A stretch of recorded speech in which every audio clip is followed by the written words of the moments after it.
Welcome back to Gran Turismo 7, everybody, and we're going to take this beautiful vintage Mazda for a race. It is the 787B 1991 Mazda, race car. A beauty. Picked this up in the Legends cars.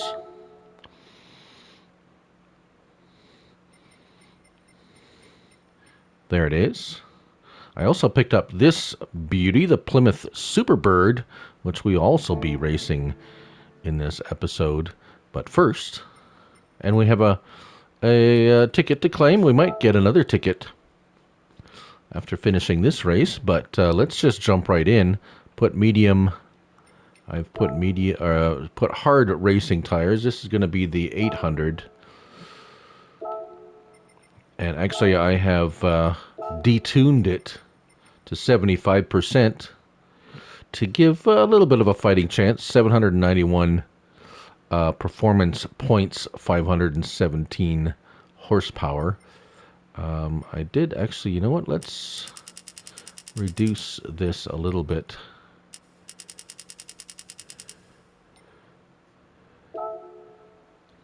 Oh, it actually lowered our PP, so that's interesting. Not as many corners, lots of straights on this track. So let's just go ahead and get right to it. Let's adjust our fuel usage because that could be a bit of an issue.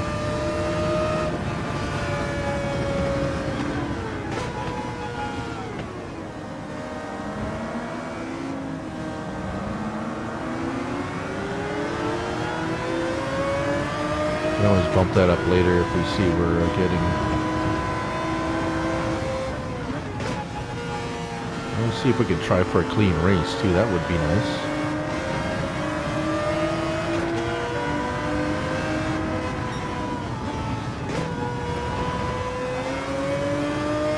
Okay, hammer down.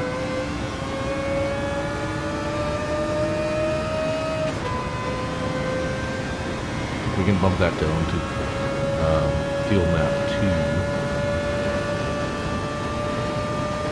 Here's a gaggle of cars. We're gonna have to get around this,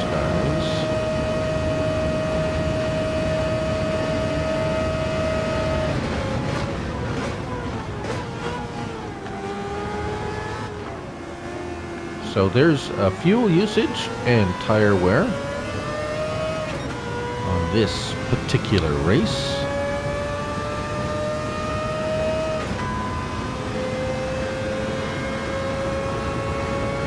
Very big digital display. RPMs are very busy. I like analog. Actually, there is the analog RPM right at the top.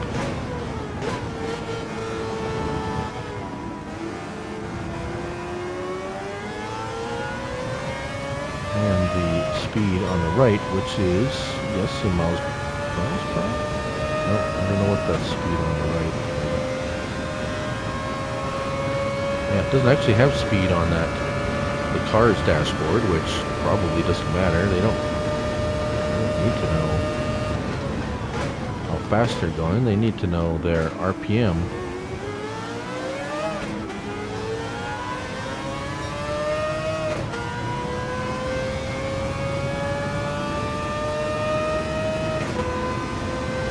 We'll probably switch to a different view after a lap.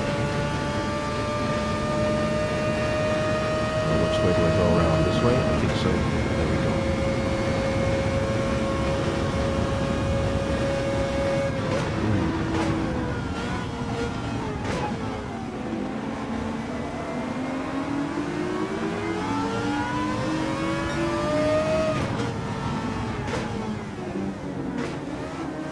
Well, that was close.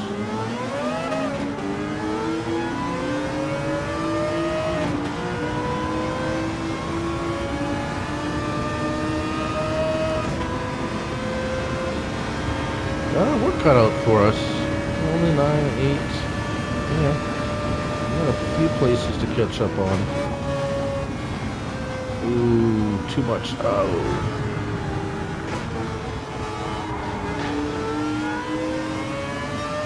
Too much speed in that corner.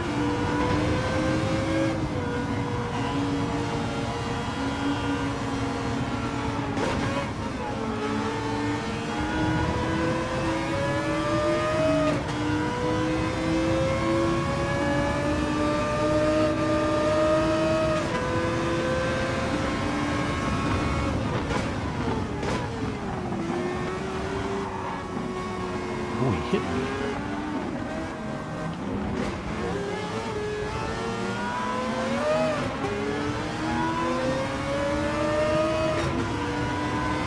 Time to power up.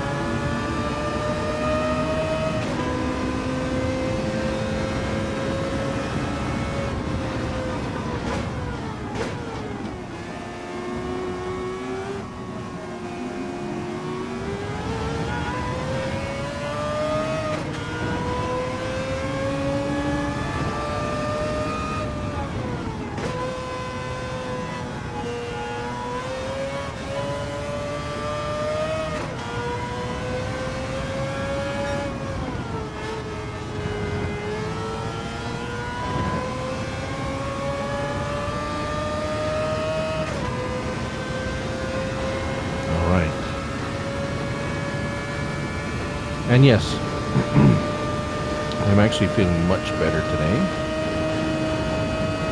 Still got a bit of a coughing spell now and then, and we have quite a bit of smoke from the forest fires.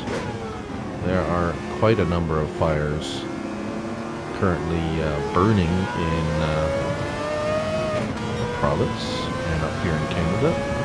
And today we're experiencing a lot of smoke, so that's obviously an irritant. There we go. So it only took a lap and a half actually to catch up to the. So let's go hood camper. That's a little bit different. That's really up front, isn't it?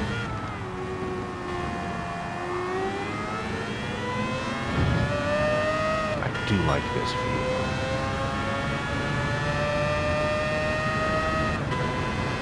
You can still kind of see the mirrors, although the reflection of the mirrors is not helpful at all.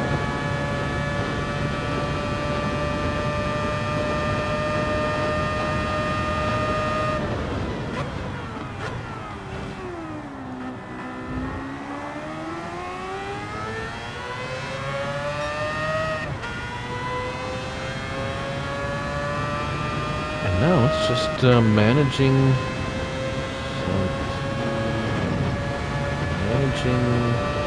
fuel. Tires seem to be fine. Oh, you can really feel the speed on this one here. Ooh.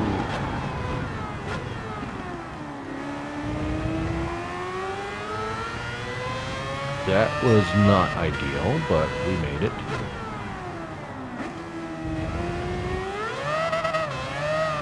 No traction control. Old school.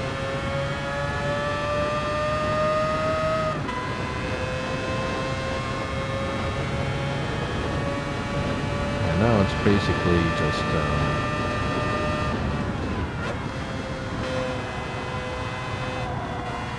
time trial. So if you have raced this particular race, let me know what you've used for a vehicle. How easy or hard it was with that particular vehicle.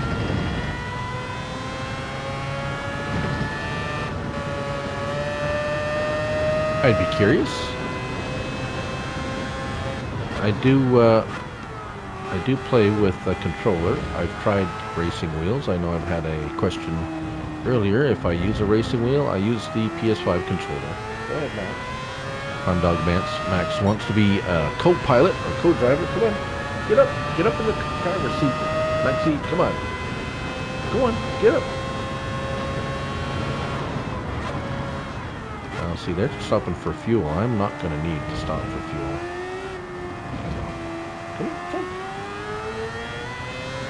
Come on, jump. Oh. gesturing to the dog is not good for driving.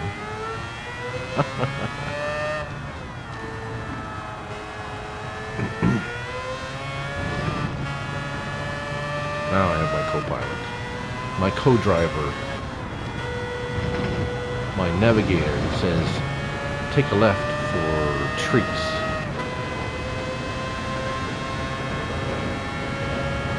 Left turns for trees.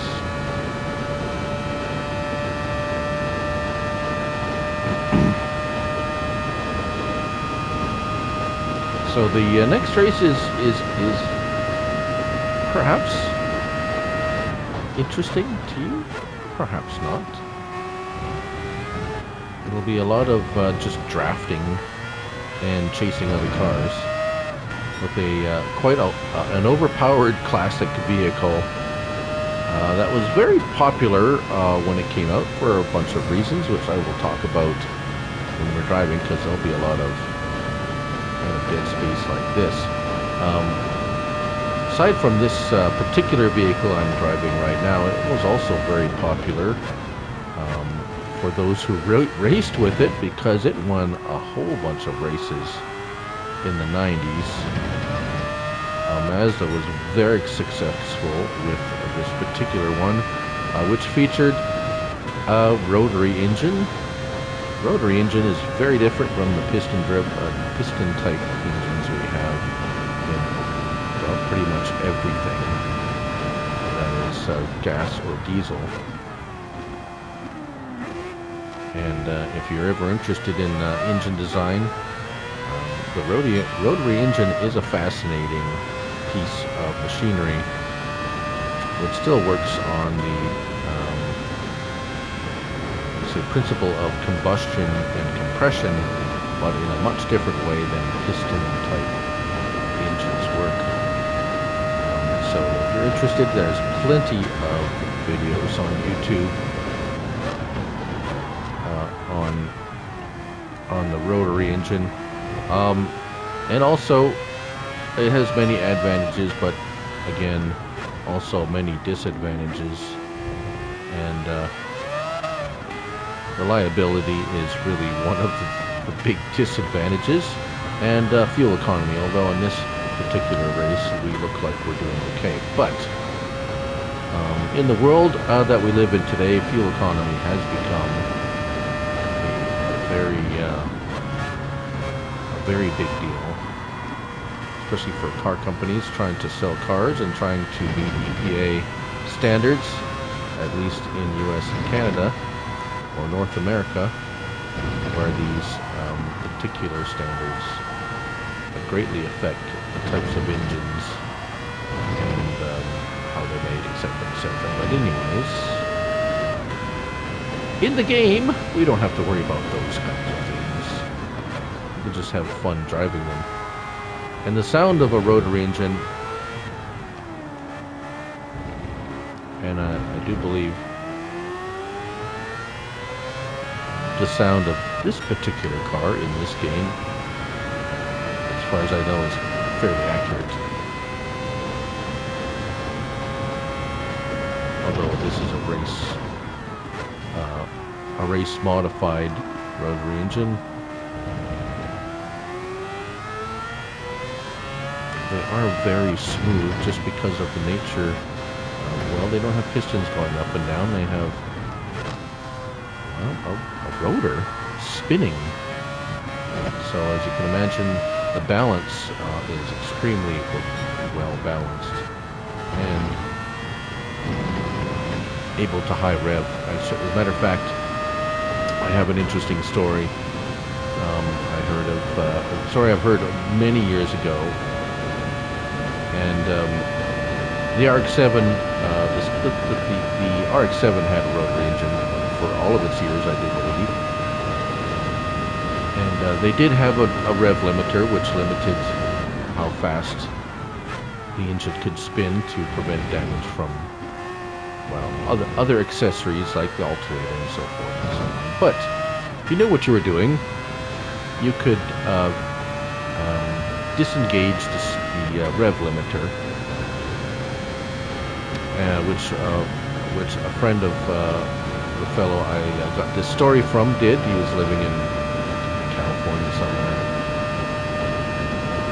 and that's what he did. And he put on a aftermarket tachometer because the base, the tachometer that came with the vehicle only went up to like, I don't know, 7,000 or 8,000 RPM, and with the rev limiter disabled, he was getting about 15,000 RPM out of this engine, and he would be racing much bigger, much more powerful cars just because of the amount of RPM he could spin that thing up to. Of course, it didn't last very long. He blew out. There's seals and other things that don't like being spinning at that kind of velocity. But it was kind of interesting to hear.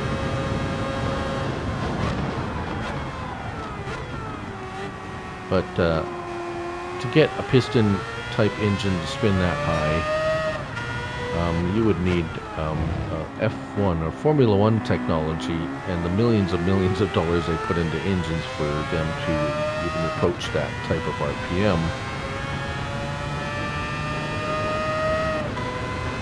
And if we take a look at this car, we go here, we only get even in this race car, they have limited it to 9,000 RPM. Now I don't know how. I don't know how accurate that is. I don't know if they were allowed to go beyond that. I know that various racing leagues have quite stringent and restrictive regulations, that some of them restrict cars to a certain RPM. Now, whether that was true for this particular model, I don't know. And there's also a factor of diminishing returns in just because you have an engine up to an unbelievably high amount does not necessarily mean that you're getting more power. Definitely not the efficiency. There's only air and fuel can only enter into a combustion chamber so fast, and there is a limit to that. And beyond that, it's like your waste, your power. Yeah, things get much less efficient at after a certain point. But anyways, we're quite well on our way to a mint. Yeah, we have totally. Now this isn't the only car you can win this race with. I don't remember the last time I raced this particular race. Probably a few times with many different cars. It is a bit fun. I could have went with a much more detuned or less powerful car again. They're quite generous. I run a normal difficulty, not hard, although I might end up going to a hard eventually. Now that I've accumulated so many cars, it's easier to pick. And of course, the fuel economy is actually affected if you take a road car. The fuel, it seems that either the fuel tank is that much smaller because you just do not get the amount of laps out of a tank of gas than you do with a race type car. So I believe that the fuel tanks are likely larger, because I can't imagine it being more efficient. Well, perhaps they are because there's no emissions. And you're looking at a road car having a bunch of emissions, catalytic converters, and all sorts of other accessories on it that actually sap the power and fuel economy. Actually, whereas a race car is strictly racing only, so there's not necessarily any, or at least not as stringent emissions, if any, controls, and I would imagine a lot less parasitic accessories on the engine, likely a alternator to generate electric power for running the electronics, and I don't know about modern cars. Modern cars may have electric assist steering. I don't know if they're I would doubt they're still running hydraulic steering. Maybe they are. I don't know enough about race cars. I know a lot of road cars are electric assist steering now. I don't exactly know how they work. Likely just some kind of electric motor actuator to assist in the steering force. But anyways, there we are. There's the finish line.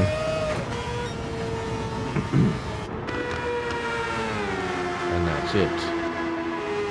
A fine looking car nonetheless.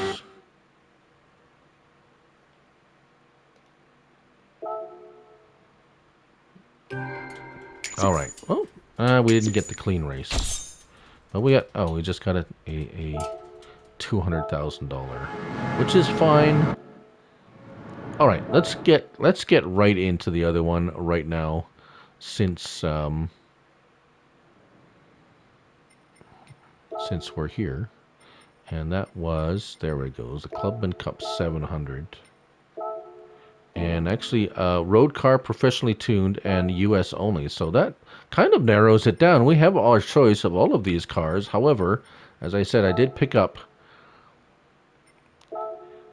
this Plymouth Superbird 70, and there's quite a story behind this car, of which I probably don't know as much as there is, but we have pumped this up to an incredible speed, or adjusted speed, because, well, you'll see in a minute, and I have done pretty much everything you could do to an engine that I could, that I possibly could, but we went with sports medium just to make it a little bit interesting.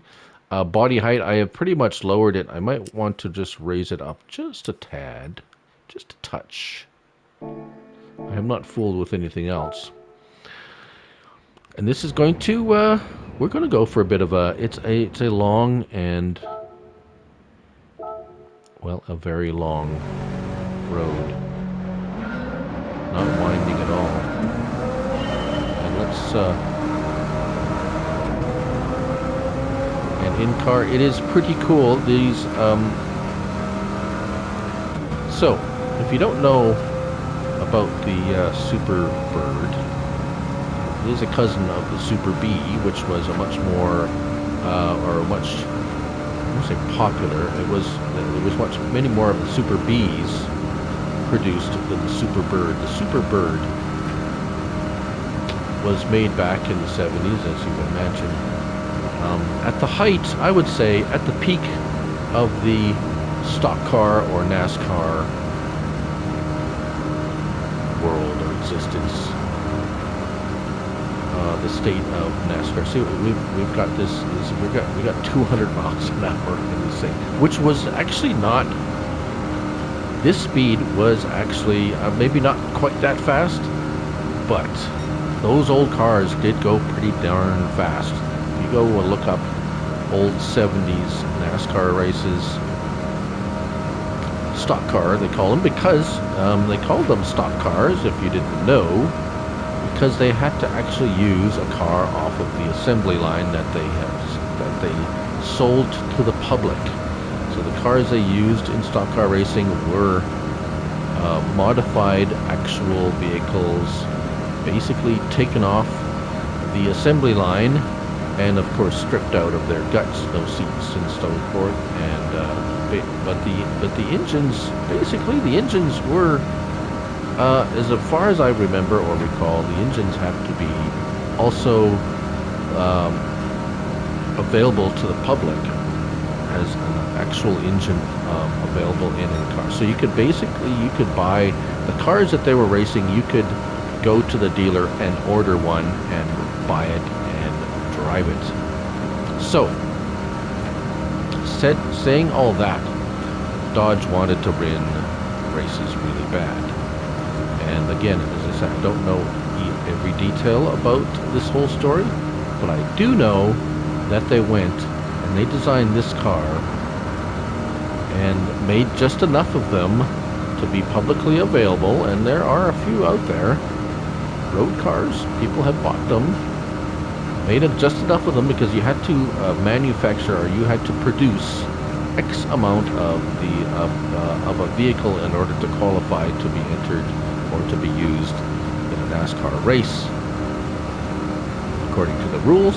And so that's what they did. They produced just enough of these cars in order to race these in NASCAR, and they won a ton of races. And if I'm not correct, or if I'm not mistaken, one of my favorite old NASCAR races, not that I watched a lot or know a lot, Richard Petty, or at least it was the most recognizable to me at the young age of whatever it was, 8 or 9 or 7 or 8 or whatever, how old I was, watching TV, and there was the races. And yeah, those were the golden days of NASCAR from my viewpoint, where they actually had to use actual engines that off the production line. Of course, they modified them, as well as the cars. But in this case, the particular design of this car, with the nose like that, you can imagine, or you can see how the nose of this was much more aerodynamic, and it's actually the actual wing. The wing on this car, the rear wing,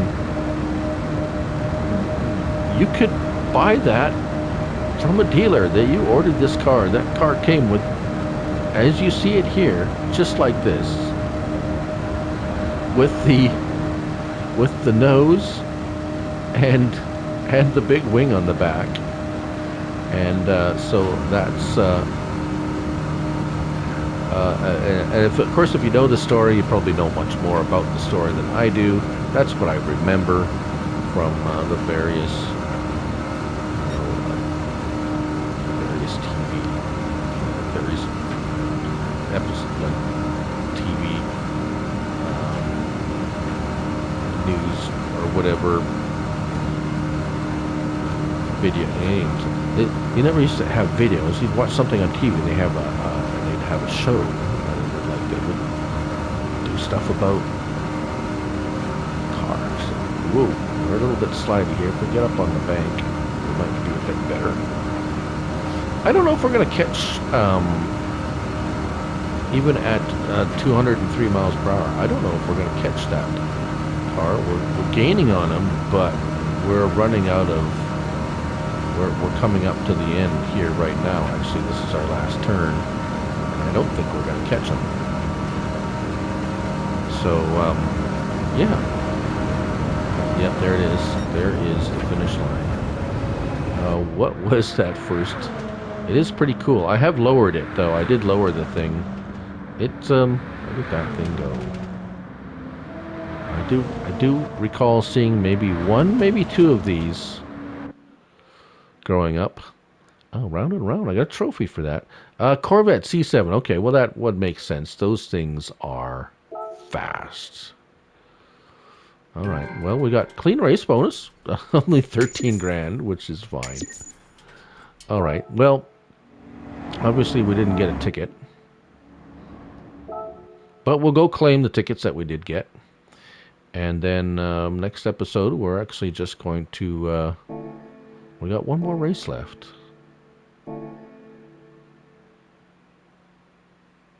All right, let's go claim our tickets.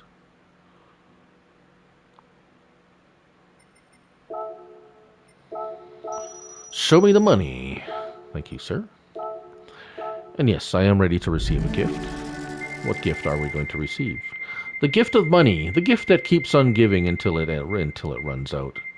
And okay, well, the third most bit of money, 30 grand. That's okay.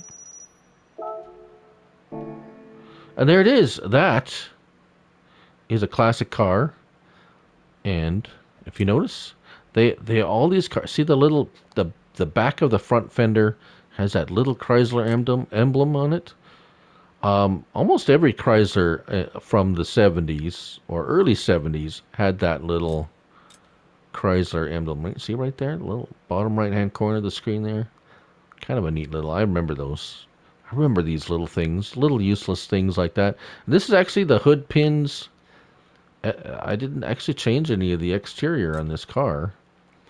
Yeah, it's kind of hard to believe. Of course, I think the next season after they won a bunch of races, they they forced them to add a lot of extra weight to it and put a bunch of other restrictions on this particular car in order to make it to even up the field a little bit because they were literally running away with things. So, anyways, I hope you found that little bit of trivia interesting. And obviously, this is stock interior, which was beautiful big bench seats. It's like driving your couch around. It was wonderful. Yes, but I hope you enjoyed the racing as well. And until the next one, race on.